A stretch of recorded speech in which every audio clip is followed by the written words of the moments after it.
Hey everybody and welcome to World Cinema Breakdown, or in short, WCB. As usual, this is crazier and I'm very excited that you guys could join me here today.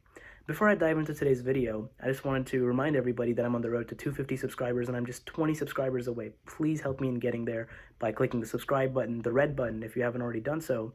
And while you're at it, might as well hit the bell icon so that way every time I drop a new video you get a notification. Alright, let's quickly get into this juicy episode. What a fun episode this was.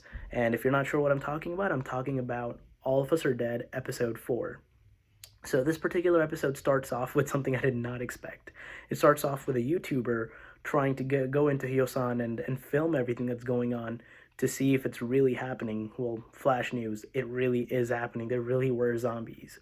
And I think the whole segment was pretty funny in a rather relatively serious show. And I think it was pretty well done, and it was more so social commentary on how, in today's day and age, every time something crazy is happening, people pull out their cameras and phones, and they just want instant fame. Instead of helping out somebody, they just want to be the one filming it so they could put it up on the internet. I know that's not what he was doing, but he was on a whole another level. This man started filming and trying to get people to like and subscribe his video, and he even shows them what equipment he brought. So this is what I mean. 제가 준비한 세팅 한번 보여드리도록 할게요. 자, 1번 헬멧 있고요. 이거 하키 마스크, 이 관절 보호대, 이거는 정강이 보호대, 여기에는 전투 식량 있고요. 의료용 키트, 물 있습니다. 그리고 이거 제일 중요한 거, 손도끼. 뭐 잡히면 그냥 여기 목 치고 막 든든하다잉. I mean, this was pretty funny because of the fact that, all the gear we just saw is clearly not enough to deal with a zombie apocalypse. And he puts on the so-called gear and he goes into the streets and he soon finds out that the situation is not as simple as he thought. And he's literally running for his life and he ends up in a kid's playground. And that was completely unexpected because we see so many kid zombies jumping up and down trying to chase him. And they don't look as menacing as, adult zombies, but they're still zombies at the end of the day. And he gets stuck on one of those jungle gyms. And then the scene shifts towards a lot more serious stuff when we're back with our main crew. And we're quickly reminded about the big incident that happened in the previous episode. And then a debate ensues. 어때? 그럼 맞지? 살아 있는 거지? 살아 있어야 돼. 무슨 말이야? 걔 살인자야. 경수 죽여놓고 지발로 나간 거잖아. 근데 살아있는 게 맞아? 너네 그거 다 가식 아니야? 그럼 선생님은? I think this is a very human debate because, some people feel sympathy for the girl while most are kind of confused as to why would we even feel sympathy? Is it okay to feel sympathy for somebody who has just committed a murder, essentially? But I do understand their concern for the teacher and wanting to go after her and see if she's okay. But to be honest, at this point, I don't even know what can be done to save the teacher because it's probably too late, or she's probably saved herself already. We never know. But right on cue, as these serious topics are going on, debates going on, Dae-Su, probably my favorite character in the whole show, he ends up, being the perfect comedic relief as he always is. And he brings up a topic that I've never seen in any zombie show or movie, and it's weird I've never seen it because it's such a human need. 야, 지금 이런 말 하긴 그런데 하지 마 그럼.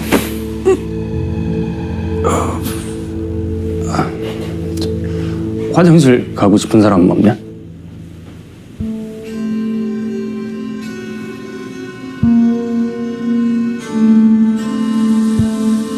나만 마려운 거야? 마려워. Actually, correction. So-hyuk is the one who brought up the topic of wanting to go to the bathroom, but then Dae-Su is the one who adds comedy later on by, of course, agreeing with him, and then everybody raises their hand. And, they say that they have to go as well. And then soon after, Dae-Su makes it much funnier, as he always does with every scene. He's definitely my favorite character, but then he suggests that, what they should do is they should all hang on to the window and then do their business out of the window. What? But, thankfully they had some intelligent people there that knew these fancy techniques to create a bathroom in the recording studio. And then we see a cool little parallel, one scene to another where the group of students is making a toilet on one end, and then the politician and the firefighters are making a toilet on the other end. And speaking of the firefighter, who's Anjo's dad, of course, that was an interesting sequence when he's really wanting to escape so that he could come save Anjo and her friends. But then the politician lady, while she did have her own self motives in mind, what she said was very true. She was talking about the sense of duty and how you can't just escape duty just because it's convenient for you or just because it's not in line with what you want to do. You know, everybody there had a role to play, and his role was to save the people. So that was pretty cool. And then, speaking of duty, we later find out that the principal of the school definitely did not fulfill his duty when the detective is asking asking the science teacher further about his motive for creating the virus. Why would he do such a thing? And he's describing the whole situation, that his son would constantly keep on getting bullied, and every time he would bring it up to the principal or the other teachers or the panel of people who would make the decision on what to do, they would always just let it happen, essentially, because the principal would make sure that this news doesn't get out, so that way the school's reputation is always intact. And he was clearly not, playing the role of a principal, because he's there to basically take care of the students, not to get in the way of their well-being. And it was just so sad to see the flashback when the kid comes home and he's so down, and he just tells his dad, "I'm sorry, I did everything I could. I wish I'd rather die." And that was just so sad to see. 이럴 거면 차라리 싸워. 죽기 살기로 각오하고 덤비기라도 하라고!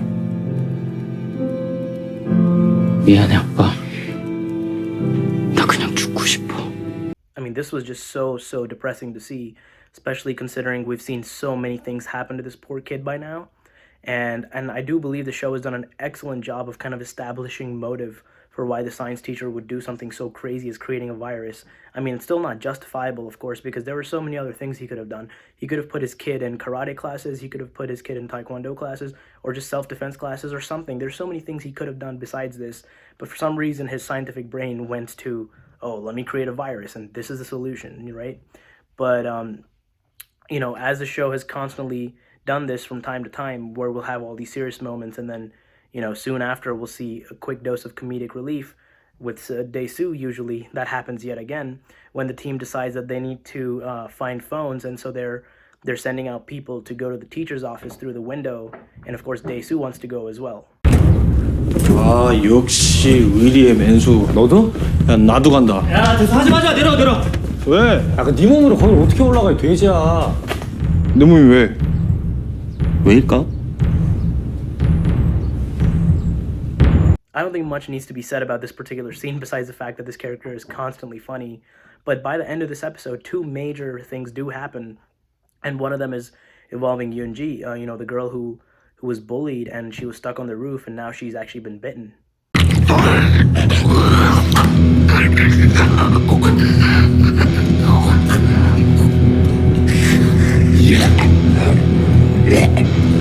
This is a huge revelation in the show, because as a lot of these zombie stories, they end up having one or two characters or even more who end up being immune to something. She is clearly the first person we're seeing in the entirety of the show who has immunity, and this is big because now it's a time to figure out why does she have immunity? Can the other characters replicate that and also get immunity? And not only did she have immunity, it was really crazy that she gets hit really aggressively on her head, and a normal human being would sustain a huge brain injury or something along those lines, but she just gets up and cracks her head and she's back to normal. So I wonder if if these people that have immunity, maybe they also have some sort of super strength through the virus somehow, so it actually makes them better rather than hurting or harming their body. But on the flip side of things, we see one of our main characters, Cheong-San, who constantly keeps on getting in trouble or keeps on dealing with issues. He is now being chased by the bully because he runs into the bully who is literally murdering the principal for some reason. I mean, this guy just does not take a break. He's killed 5 people at this point. I think 5 humans by this point.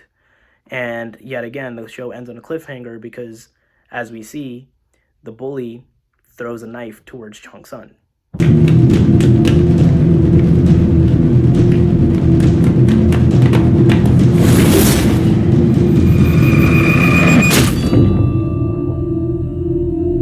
Yet again, we end on another cliffhanger, and 4 episodes in, it's crazy that 3 of these 4 episodes have ended on a cliffhanger dealing with Cheong-San. Who else could it be?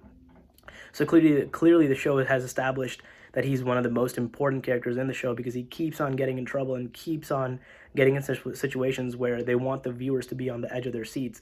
But to be honest, I'm not really on the edge of my seat because the first 2 times literally nothing happened and it was just a tease.